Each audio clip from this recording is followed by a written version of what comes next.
Hello বন্ধুরা, আমাদের আজকের ডেস্টিনেশন কলকাতার ইন্ডিয়ান মিউজিয়াম, যাকে আমরা অনেকেই কলকাতা জাদুঘর নামেও চিনি। ৮ থেকে ৮০ সকলের প্রিয় এই ল্যান্ডমার্কটি সেন্ট্রাল কলকাতায় অবস্থিত। এই ইন্ডিয়ান মিউজিয়াম হলো ভারতের সবচেয়ে পুরনো মিউজিয়াম, যেটি 1814 সালে এই কলকাতায় প্রতিষ্ঠিত হয়। এই মিউজিয়ামটি ভারতবর্ষের সর্ববৃহৎ ও সবচেয়ে পুরনো সংগ্রহালয়। সারা ভারতবর্ষের বিভিন্ন প্রান্ত থেকে ঐতিহাসিক জিনিসপত্র সংগ্রহ করে রাখা রয়েছে এই মিউজিয়ামের মধ্যে। তাই যে কোনো একটি ছুটির দিন পরিবার নিয়ে অবশ্যই এই মিউজিয়ামটি ঘুরে দেখতে পারেন। অবশ্যই আশা করি আপনাদেরও ভালো লাগবে। চলুন তাহলে দেরি না করে আজকে এই ভিডিওটি শুরু করা যাক।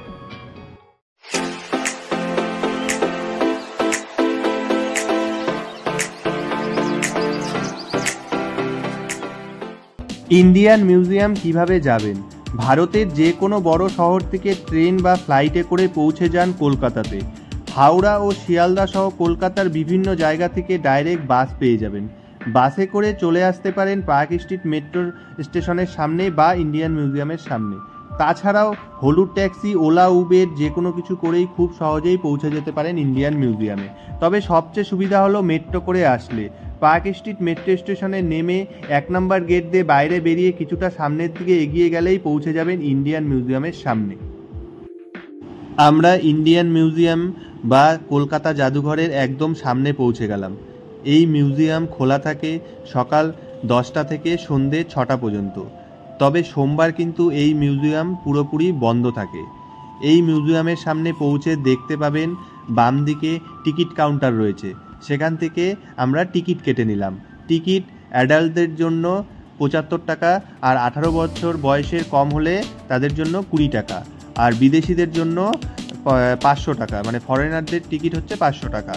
আর যদি আপনি মোবাইল বা ক্যামেরা নিয়ে ভেতরে প্রবেশ করতে চান তাহলে কিন্তু আলাদা চার্জ দিতে হবে। মোবাইলের জন্য 59 টাকা, আর ক্যামেরা নিয়ে যদি প্রবেশ করতে চান তাহলে 118 টাকা আপনাকে দিতে হবে।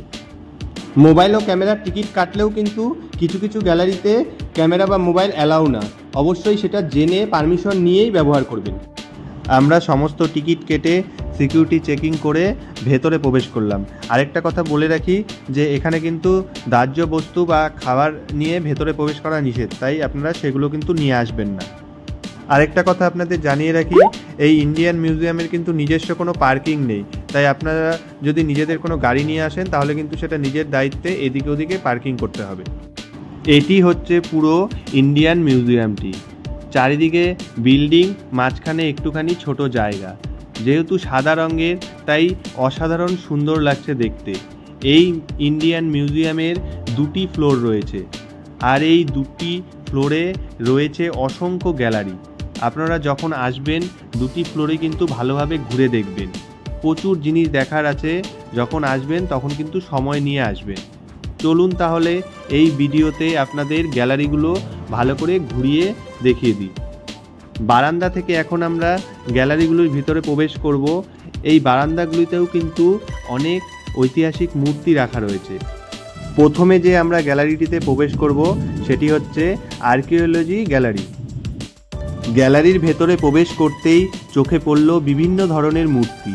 এই গ্যালারিতে ভারতবর্ষের বিভিন্ন জায়গা থেকে বিভিন্ন রকমের মূর্তি ও স্থাপত্য এখানে এনে সংরক্ষণ করা হয়েছে। তার মধ্যে বেশিরভাগই রয়েছে নানা দেবদেবীর মূর্তি। এত সুন্দরভাবে পাথরের ওপর খোদাই করে এই মূর্তিগুলি কারুকার্য করা আছে, দেখে মনেই হবে না এগুলি পাথরের মূর্তি। যত দেখছিলাম তত যেন মুগ্ধ হচ্ছিলাম। এই হল থেকে সামনের দিকে একটু এগোলেই চোখে পড়বে গান্ধার গ্যালারি। এই গ্যালারির মধ্যে সংরক্ষিত রয়েছে বুদ্ধদেবের বিভিন্ন মূর্তি ও আর্টিফ্যাক্ট, যা কালেক্ট করা হয়েছে সেই ঐতিহাসিক গান্ধার অঞ্চল থেকে, যার উল্লেখ মহাভারত এবং জাতকের গল্পে পাওয়া যায়। বিভিন্ন পাথরের বিভিন্ন সাইজের ছোট বড় বুদ্ধদেবের মূর্তি এখানে রয়েছে। এই গ্যালারির পাশেই রয়েছে ভারহাত গ্যালারি, প্রাচীন ভারতীয় শিল্পকলার প্রদর্শনী। কিছু অরিজিনাল ও কিছু রেপ্লিকা। এই গ্যালারির মধ্যে সংরক্ষিত রয়েছে মধ্যপ্রদেশের একটি গ্রাম থেকে পাওয়া ঐতিহাসিক এবং প্রাচীন একটি বৌদ্ধ স্তূপের ধ্বংসাবশেষ। এখানে পাথরের গায়ে এত সুন্দরভাবে খোদাই করে কারুকার্য করা আছে যা দেখলে সত্যি আশ্চর্য লাগে। যত দেখছিলাম তত যেন মুগ্ধ হচ্ছিলাম। সত্যি এত সুন্দরভাবে কারুকার্য করা দেখে একদম মন মুগ্ধ হয়ে গিয়েছিল। এরপর আমরা প্রবেশ করলাম কয়েন গ্যালারিতে। এই গ্যালারিতে রয়েছে বিভিন্ন ঐতিহাসিক সভ্যতার প্রচুর প্রাচীন মুদ্রা। এখানে রয়েছে বিভিন্ন সাম্রাজ্যের এক এক রাজারা যেসব মুদ্রা চালু করেছে সেই সব মুদ্রা। ভাবলেই গায়ে কাঁটা দেয়, না জানি কত প্রাচীন লোকের হাত ঘুরে আজ এখানে শোভা পাচ্ছে। এরপর আমরা বাইরে বেরিয়ে আসলাম। এখানের বারান্দাগুলিতে কিন্তু বসার ব্যবস্থা রয়েছে, আপনারা চাইলে কিছুক্ষণ বসে রেস্টও নিতে পারেন। এই যে ছোট্ট সুন্দর মাঠটিকে ঘিরে এই মিউজিয়ামের বিল্ডিংটি সত্যিই খুবই কিন্তু সুন্দর লাগছে দেখতে। আমরা খুব সুন্দরভাবে বিল্ডিংটি ঘুরে দেখছিলাম, সত্যি অসাধারণ লাগছিল। চলুন তাহলে এরপর আমরা বাকি গ্যালারিগুলি ঘুরে দেখি। এরপর আমরা চলে আসলাম হিউম্যান এভলিউশনের গ্যালারিতে। এই গ্যালারিতে রয়েছে মানুষ কিভাবে বানর প্রজাতি থেকে আজকের মানুষ হলো তারই ইতিকথা। 3D মডেল ও দেওয়ালে টাঙানো আঁকার মাধ্যমে সময়ের সাথে সাথে ডিএনএ কিভাবে বদলাতে থাকে সেটাই এখানে দেখানো হয়েছে। বিবর্তনের সঙ্গে সঙ্গে মানুষের মাথার খুলি চেহারা যেমন বদলেছে তেমনই বদলেছে মানুষের হাঁটার ধরন। এগুলোই সমস্ত কিছু এখানে মডেলের মাধ্যমে দেখানো হয়েছে। তা আমরা খুব ভালো করে এই গ্যালারিটিও ঘুরে দেখলাম।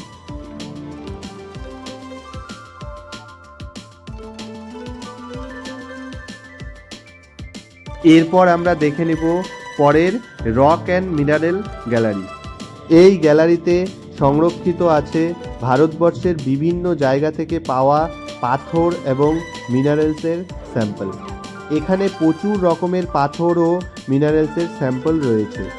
অন্যান্য রাজ্যের সঙ্গে সঙ্গে পশ্চিমবঙ্গে পাওয়া যায় এমন প্রচুর পাথর ও মিনারেলসের স্যাম্পল এখানে রয়েছে। এমনকি বিভিন্ন জায়গার বালিও এই গ্যালারিতে রাখা রয়েছে। এরপর আমরা ঘুরে দেখলাম terracotta and minor art gallery. এই গ্যালারিতে সংরক্ষিত রয়েছে বিভিন্ন জায়গার যে বিভিন্ন টেরাকোটার জিনিস রয়েছে সেগুলি। এছাড়াও এখানে রয়েছে সমস্ত মাইনর আর্টের জিনিসপত্র। খুব ছোট ছোট জিনিসের মধ্যে যে সূক্ষ্ম সূক্ষ্ম কাজ করে বিভিন্ন জিনিস তৈরি করা হয় সেই সমস্ত জিনিসগুলো এখানে সংরক্ষিত রয়েছে। তো এই গ্যালারিটিও খুব ভালো করে আমরা ঘুরে দেখলাম, সত্যিই খুবই ভালো লাগলো ঘুরে। এরপর আমরা প্রবেশ করলাম শিবালিক ফসিলস গ্যালারিতে। এই গ্যালারিতে রয়েছে শিবালিক রেঞ্জ থেকে পাওয়া প্রচুর জীবাশ্ম। প্রথমেই বিশাল আকৃতির একটি জীবাশ্ম চোখে পড়ল, সত্যি খুবই সুন্দর লাগছিল। এমন প্রচুর ফসিলস এখানে রয়েছে। লক্ষ লক্ষ বছর পূর্বে এই সমস্ত পশু প্রাণী বেঁচে ছিল, এগুলি ভাবলেই সত্যি আশ্চর্য লাগে। এই যে বিভিন্ন আলমারি ও র্যাকগুলো রয়েছে এগুলোতে প্রচুর পরিমাণে ফসিলস রয়েছে। সবগুলো আমরা খুব ভালো করে ঘুরে দেখলাম। আপনারাও আসলে কিন্তু ভালো করে ঘুরে দেখবেন, সত্যি খুবই ভালো লাগছিল ঘুরে দেখতে। গ্রাউন্ড ফ্লোরের গ্যালারিগুলো ঘোরা কমপ্লিট করে আমরা সিঁড়ি দিয়ে উপরের ফ্লোরে যাচ্ছি। উপরের ফ্লোরে যে গ্যালারিগুলো রয়েছে এখন আমরা সেগুলো ঘুরে দেখব। এখানে কিন্তু অনেক দিকে অনেকগুলো সিঁড়ি রয়েছে উপরে ওঠার জন্য। আপনারা যে কোনো এক পাশে সিঁড়ি দিয়ে উপরে উঠে যেতে পারেন। আমরা এই সিঁড়িটা দিয়ে উপরে উঠেই প্রথমেই যে গ্যালারিটা দেখতে পেলাম সেটি হচ্ছে দ্য ওয়ার্ল্ড অফ ইনভার্টিব্রেটস, মানে অমেরুদণ্ডী প্রাণীদের গ্যালারি।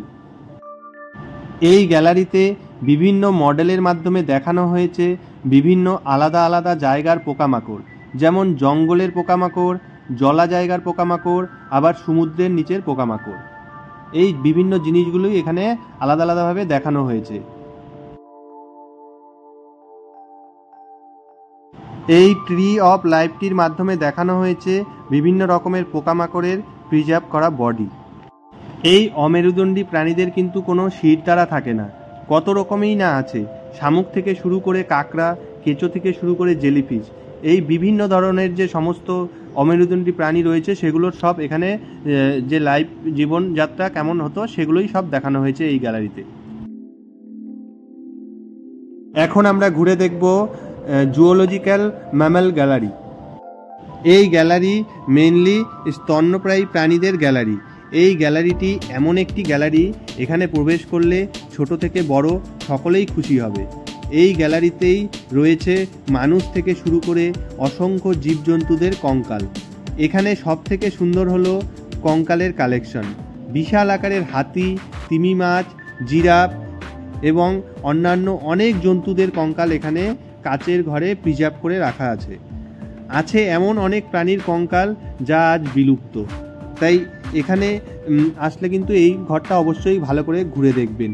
তবে দুঃখিত যে আমি এই গ্যালারির ভিডিও আপনাদের সামনে দেখাতে পারলাম না, তাই ছবির মাধ্যমে আপনাদেরকে দেখালাম।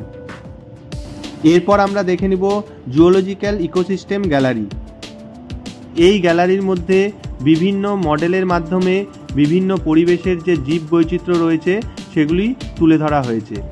এটি আমাদের সারা ভারতবর্ষের যে বিভিন্ন রাজ্যের কীরকম জীব বৈচিত্র্য আছে সেগুলোই এখানে দেখানো হয়েছে বিভিন্ন মডেলের মাধ্যমে। বিভিন্ন পরিবেশের পশু পাখিদের জীবনযাত্রা কেমন সেগুলোই এখানে বিভিন্ন মডেলের মাধ্যমে দেখানো হয়েছে। যেমন ধরুন যে ম্যানগ্রোভে বসবাসকারী পশু পাখিদের জীবনযাত্রা কেমন, পাহাড়ে বসবাসকারী পশু পাখিদের জীবনযাত্রা কেমন, মরুভূমিতে বসবাসকারী পশু পাখিদের জীবনযাত্রা কেমন, এগুলোই এখানে মডেলের মাধ্যমে তুলে ধরা হয়েছে। তো আমরা খুব ভালো করে এই গ্যালারিটিও ঘুরে দেখলাম। এরপর আমরা দেখে নিব বোটানিক্যাল গ্যালারি। এই গ্যালারিতে উদ্ভিদ জগতের সমস্ত কিছু এখানে দেখতে পাবেন। বিভিন্ন গাছের মূল থেকে শুরু করে কাণ্ড, পাতা, ফুল, ফল সব কিছুই এখানে সংরক্ষণ করে রাখা রয়েছে। এছাড়াও আমাদের ভারতবর্ষের বিভিন্ন জায়গার যত সব ভেষজ গাছ রয়েছে সব কিছুই স্থান পেয়েছে এই গ্যালারিতে। আর এখানে দেখতে পারেন বিভিন্ন গাছের দানা শস্য থেকে শুরু করে বিভিন্ন ফল, নানান রকমের গাছে যে কাণ্ড রয়েছে সেগুলো এই গ্যালারিতে সংরক্ষণ করে রাখা রয়েছে। এখানে দেখতে পারেন কিভাবে কি উপাদান থেকে তেল বের হয় আর সেগুলো কি কাজে লাগে সেগুলো। প্রচুর জিনিস রয়েছে এখানে দেখার, দেখে শেষ করা যায় না। তাই বলবো একবার হলেও এই মিউজিয়ামটিতে আসবেন। এরপর আমরা যে গ্যালারিটা দেখে নেব সেটা হচ্ছে ইনভার্টিব্রেটস ফসিলস গ্যালারি। এই গ্যালারিটিতে রয়েছে বিভিন্ন অমেরুদণ্ডী প্রাণীদের জীবাশ্ম। এই গ্যালারিতে রয়েছে বৃহৎ আকারের এক হরিণের জীবাশ্ম এবং রয়েছে বড় কচ্ছপের খোল বা জীবাশ্ম।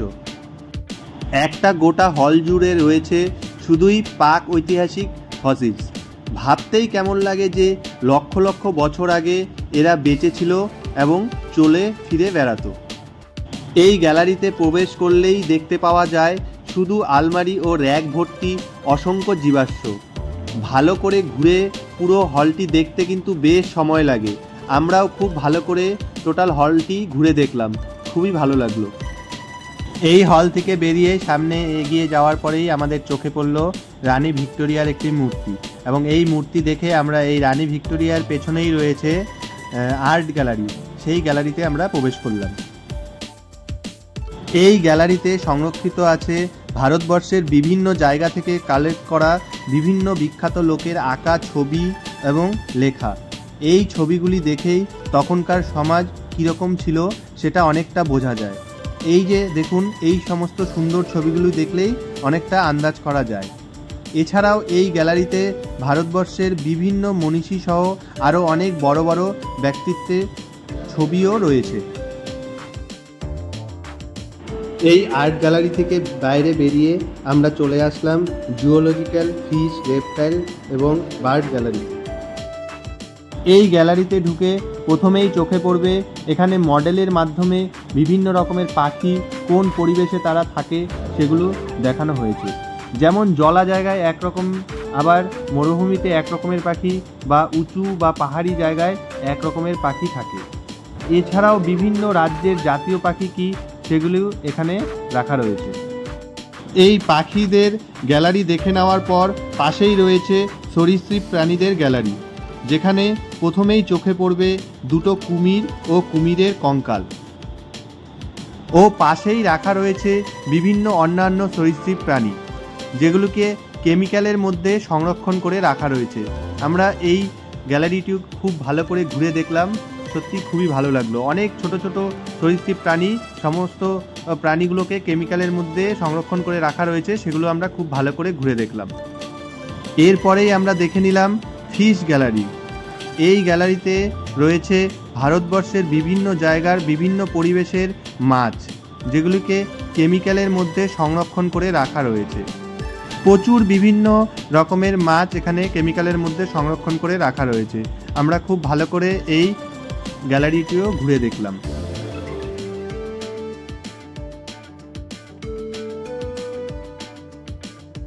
এই গ্যালারির পাশেই রয়েছে টেক্সটাইল গ্যালারি, অর্থাৎ বয়ন শিল্পের গ্যালারি। এখানে সংরক্ষণ করে রাখা আছে ভারতের বিভিন্ন জায়গা ও প্রতিটি রাজ্যের বিশেষত্বপূর্ণ যে টেক্সটাইল শিল্প রয়েছে সেগুলো। এই কাপড়গুলির মধ্যে আছে বহু পুরনো বিভিন্ন রাজা রানীদের ব্যবহার করা কাপড় চোপড়। এছাড়াও এখানে দেখতে পাবেন বিভিন্ন রাজ্যের যে জিআই ট্যাগ পাওয়া যে বিভিন্ন টেক্সটাইল শিল্পগুলি রয়েছে সেগুলিও। এই হলঘরে আরেকটু এগিয়ে গেলেই রয়েছে ডেকোরেটিভ আর্ট গ্যালারি বা চারুকলা সেকশন। এই গ্যালারিতে দেখতে পাওয়া যায় বিভিন্ন ঐতিহাসিক রাজরাজাদের আমলে ব্যবহৃত তাদের ডেকোরেটিভ জিনিসপত্র। রয়েছে টেরাকোটা, মা দুর্গা এবং বিভিন্ন রকমের দেবদেবীর মূর্তি।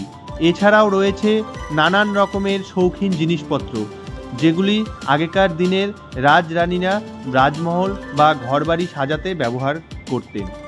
এই সব গ্যালারিগুলো দেখলেই কিছুটা আন্দাজ করা যায় যে তখনকার রাজরানীরা কতটা শৌখিন ছিল এবং কিভাবে তাদের রাজপ্রাসাদ সাজাতেন।